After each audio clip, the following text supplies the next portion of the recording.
വരുന്ന തദ്ദേശ സ്വയംഭരണ തിരഞ്ഞെടുപ്പിൽ UDF വൻ വിജയം നേടുമെന്ന് പ്രതിപക്ഷ നേതാവ് VD സതീശൻ. മലപ്പുറം പ്രസ് ക്ലബിന്റെ മീറ്റ് ദ ലീഡർ പരിപാടിയിൽ സംസാരിക്കുകയായിരുന്നു സതീശൻ. സംസ്ഥാന സർക്കാരിന്റെ ജനദ്രോഹ നടപടിയിൽ കേരളമൊട്ടാകെ പ്രതിഷേധത്തിലാണ്. സകല മേഖലയിലും LDF സർക്കാർ പരാജയമാണ്. അതുകൊണ്ട് തന്നെ സർക്കാരിനെതിരെയുള്ള വികാരം UDFന് അനുകൂലമാകുമെന്നും അദ്ദേഹം പറഞ്ഞു. ജമാഅത്തെ ഇസ്ലാമി 2019 വരെ LDFനൊപ്പമായിരുന്നു. 42 വർഷം CPIയും ജമാഅത്തെ ഇസ്ലാമിയുമായി ബന്ധം പുലർത്തി. ഹിറ സെന്ററിൽ CPIM നേതാക്കൾ നിത്യസന്ദർശകരായിരുന്നു. കാപട്യത്തിന്റെ പര്യായമാണ് പിണറായി വിജയൻ. കഴിഞ്ഞ തിരഞ്ഞെടുപ്പിൽ ന്യൂനപക്ഷ വോട്ട് കിട്ടാത്തതുകൊണ്ട് ഇപ്പോൾ ഭൂരിപക്ഷ പ്രീണനമാണ് CPM നടത്തുന്നത്. അവരുടെ കൂടെ കൂടിയാൽ എല്ലാം നല്ലതും കോൺഗ്രസിനൊപ്പം ചേർന്നാൽ വർഗീയ പാർട്ടിയും. അതാണ് CPM നയം. തങ്ങൾക്ക് ജമാഅത്തെ ഇസ്ലാമി പിന്തുണ തന്നുവെന്നും ഞങ്ങൾ സ്വീകരിച്ചുവെന്നും എന്നാൽ മുന്നണിയിലോ അസോസിയേറ്റ് പാർട്ടിയായോ എടുത്തിട്ടില്ലെന്നും VD സതീശൻ പറഞ്ഞു. വലിയ ആത്മവിശ്വാസത്തോടുകൂടിയാണ് UDF. കാരണം നല്ല തിരിച്ചുവരവ്, ഉജ്ജ്വലമായ ഒരു തിരിച്ചുവരവ് UDF ഉണ്ടാകും എന്നാണ് ഞങ്ങളുടെ പ്രതീക്ഷ. അതിന് ഒന്നാമത്തെ കാര്യം സർക്കാരിനെതിരായിട്ടുള്ള അതിശക്തമായ ഒരു ജനവികാരം. അത് വീടുകളിൽ കയറിയ സ്ഥാനാർത്ഥികളിൽ നിന്നും പാർട്ടി പ്രവർത്തകരിൽ നിന്നും ഞങ്ങളത് ഒരു ഫീഡ്ബാക്ക് ഞങ്ങൾക്ക് കിട്ടിയിട്ടുണ്ട്. വളരെ ഒരു കാലത്തും കാണാത്ത തരത്തിലുള്ള സർക്കാരിനോടുള്ള പല കാരണങ്ങളിൽ നിന്നുള്ള വിവിധ ജനവിഭാഗങ്ങൾക്കുള്ള ശക്തമായ പ്രതിഷേധങ്ങൾ. രണ്ടാമത് സാധാരണ പതിവില്ലാത്ത ഞങ്ങൾ നല്ല മുന്നൊരുക്കം തെരഞ്ഞെടുപ്പ് നടത്തിയിട്ടുണ്ട്. ഒരു കൊല്ലം മുമ്പ് തന്നെ എല്ലാ വാർഡ് കമ്മിറ്റികളും രൂപീകരിച്ചു, വോട്ടർ പട്ടികയിൽ പേര് ചേർത്തു. ഞങ്ങൾ ഡോർ ടു ഡോർ ക്യാമ്പയിൻ നടത്തി, കുടുംബ സംഗമങ്ങൾ നടത്തി. ഞങ്ങൾ സജ്ജമാണ്. പിന്നെ പൊതുവെ UDFിലെ ഘടകകക്ഷികൾ തമ്മിലുള്ള മാറ്റങ്ങളില്ല. നിങ്ങൾക്ക് തന്നെ അറിയാം, പണ്ട് പലപ്പോഴത്തൊക്കെ സാമ്പാർ മുന്നണിയിൽ പറ്റുകയില്ല. ഈ പ്രാവശ്യം എല്ലാവരും ഒരുമിച്ച് ഒറ്റക്കെട്ടായി മാറി നിൽക്കുന്നു. കോൺഗ്രസിനെ സംബന്ധിച്ചിടത്തോളം റിബൽ സ്ഥാനാർത്ഥികളൊക്കെ വളരെ കുറവ്, 10 പോലുമില്ല. പുതിയൊരു പ്രതിഭാസം ഒരിക്കലും കാണാത്ത കേരള പാർട്ടികളിലാണ് ഇപ്പോ റിബൽ ശല്യം. CPMലൊക്കെ സംസ്ഥാന വ്യാപകമായി നിരന്തരമായ റിബൽ ശല്യമാണ്. അപ്പൊ ഞങ്ങൾ ഈ ഗവൺമെന്റിനെതിരായി ഉന്നയിച്ച കുറ്റപത്രം അത് ഗൗരവതരമായി എല്ലാ ഫീൽഡിലും ചർച്ച ചെയ്യുന്നുണ്ട് എന്നാണ് ഞങ്ങളുടെ വിലയിരുത്തൽ.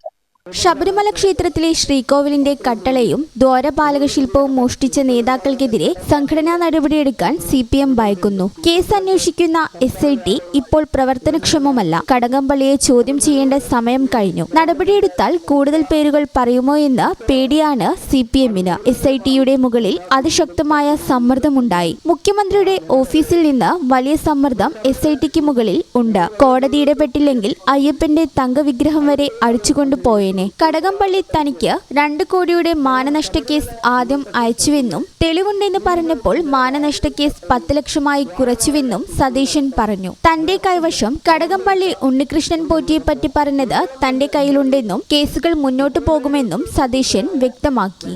സംസ്ഥാനത്ത് വ്യാപകമായി ഹൈവേ തകരുമ്പോൾ ഒരു പരാതിയും സർക്കാരിനില്ല. റീൽസ് എടുക്കാനും ക്രെഡിറ്റ് എടുക്കാനും ശ്രമിക്കുന്നവർക്ക് ഇതിന് ഉത്തരവാദിത്വം ഇല്ലേ എന്നും അദ്ദേഹം ചോദിച്ചു. തകരാത്ത പാലാരിവട്ടം പാലം പഞ്ചവടിപ്പാലം എന്ന് പറഞ്ഞ് പ്രചരണം നടത്തിയവരാണ് ഇപ്പോൾ കേരളം മുഴുവൻ ഇതുപോലെയുള്ള പാലങ്ങൾ ഉണ്ടാക്കുന്നത്. മോദിക്കും അമിത്ഷാക്കും മുന്നിൽ കുനിഞ്ഞു നിൽക്കുന്ന ആളാണ് പിണറായി എന്നും അദ്ദേഹം ആരോപിച്ചു. ശബരിമല വിഷയം ഞങ്ങൾ വളരെ ഗൗരവത്തോടുകൂടി ഉയർത്തിക്കൊണ്ടുവന്നൊരു വിഷയമാണ്. അതിപ്പോഴും അത് അന്തരീക്ഷത്തിൽ ഏറ്റവും പ്രധാനപ്പെട്ട വിഷയമായിരിക്കും. കാരണം ശബരിമല അയ്യപ്പ ക്ഷേത്രത്തിലെ ശ്രീകോവിലിന്റെ വാതിലും കട്ടളയും ദ്വാരപാലക ശില്പവും അടക്കം മോഷ്ടിച്ച, കവർന്നെടുത്ത ഒരു വലിയ സംഭവം. കേരളം തന്നെ അമ്പരത്തിരിക്കുക.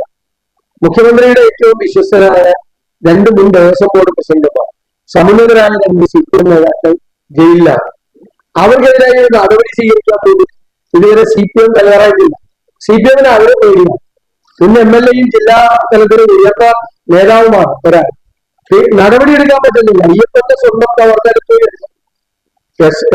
സ്പെഷ്യൽ ഇൻവെസ്റ്റിഗേഷൻ ടീം തെളിവുകൾ സഹിതം അന്വേഷിച്ചു കണ്ടുപിടിച്ച് കോടതിയിൽ ഹാജരാക്കി കോടതി റിമാൻഡ് ചെയ്ത പ്രതികളെ പോലും, ഇത്രയും ഗുരുതരമായി കുറ്റകൃത്യം ചെയ്ത പ്രതികൾക്കെതിരായി സംഘടനാപരമായ നടപടിയെടുക്കാൻ പോലും CPM ഭയപ്പെടുക. അതിന് എടുക്കില്ലെന്ന് പറഞ്ഞിട്ട് എടുക്കില്ല. അയാൾ അവരിനി പുതിയ നേതാക്കളുടെ പേരുകൾ വെളിപ്പെടുത്തുമോ എന്നുള്ള ഭയമാണ് CPM. ഗവൺമെന്റ് അതിന് കുടപിടിച്ചു കൊടുക്കുക.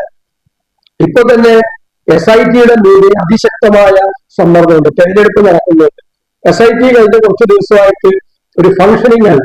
ഇല്ലെങ്കിൽ മുൻ മന്ത്രി ദേവസ്വം മന്ത്രി കടകംപള്ളി സുരേന്ദ്രനെ ചോദ്യം ചെയ്യുന്നത് ഉൾപ്പെടെയുള്ള നടപടിക്രമങ്ങൾ പൂർത്തിയാക്കേണ്ട സമയം അതിക്രമിച്ചു. രാഹുൽ മാങ്കൂട്ടത്തിൽ വിഷയത്തിൽ ഇനി മറുപടി പറയേണ്ട കാര്യമേയില്ലെന്നും ഒരു പരാതി പോലും കിട്ടാതെ സസ്പെൻഡ് ചെയ്ത പാർട്ടിയാണ് ഇപ്പോൾ പരാതി വന്ന് പോലീസിൽ കൊടുത്തു. പരാതി കിട്ടി 24 മണിക്കൂർ കൊണ്ട് നടപടിയെടുത്തു.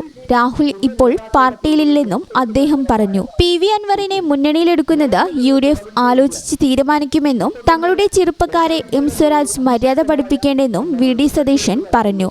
കോയമ്പത്തൂരിലുണ്ടായ സ്ഫോടനവും തുടർന്നുണ്ടായ സംഭവങ്ങളുമായി ബന്ധപ്പെട്ട് അറസ്റ്റിലായ മദനി ഉൾപ്പെടെയുള്ള പ്രതികളെ തമിഴ്നാട് പോലീസിന് കൈമാറി. അത് ആഭ്യന്തര വകുപ്പിന്റെ ഡേറ്റയല്ല. സംസ്ഥാന പോലീസിന്റെ അവസരോചിതവും തന്ത്രപരവുമായ നീക്കങ്ങളിലൂടെ സംഘർഷങ്ങളുടെയും കലാപങ്ങളുടെയും സാഹചര്യങ്ങളെ മുളയിലെ നെല്ലിക്കളയാൻ കഴിഞ്ഞു. അതായത് ഇയാളെ അറസ്റ്റ് ചെയ്തുകൊണ്ട് ഈ കലാപം മുഴുവൻ അടിച്ചമർത്താൻ കഴിഞ്ഞു എല്ലാം. എന്നിട്ട് ഈ ആൾക്ക് വേണ്ടി തിരുവനന്തപുരത്ത് ശംഖുമുഖം ബീച്ചിൽ 1 മണിക്കൂർ കാത്തിരുന്നു ഈ ആൾക്ക് വേണ്ടി. ആരാണ് പിണറായി വിജയൻ? കാവ്യത്തിന് അങ്ങയുടെ പേര്, അങ്ങയുടെ കാവ്യത്തിന്റെ പെരിയായാണ് അന്ന്. ഇങ്ങനെ ഈ വന്ന് കേരളത്തിലെ മുഖ്യമന്ത്രി ഒരു ബന്ധുവിനെ സമ്പത്ത് പോലും ഏത് ജമാഅത്ത് ഇസ്ലാമി, ഏത് വെൽഫെയർ പാർട്ടി എന്നിട്ട് പിണറായി വിജയനെ പോലും ചോദിക്കാമോ? ചടങ്ങിൽ press club president AC Mahesh Kumar അധ്യക്ഷനായിരുന്നു. ജില്ലാ secretary VP Nisar, treasurer Abdul Hayyi എന്നിവർ സംസാരിച്ചു. യൂണിയൻ സംസ്ഥാന സെക്രട്ടറി സുരേഷ് എടപ്പാൾ ഉപഹാരം നൽകി.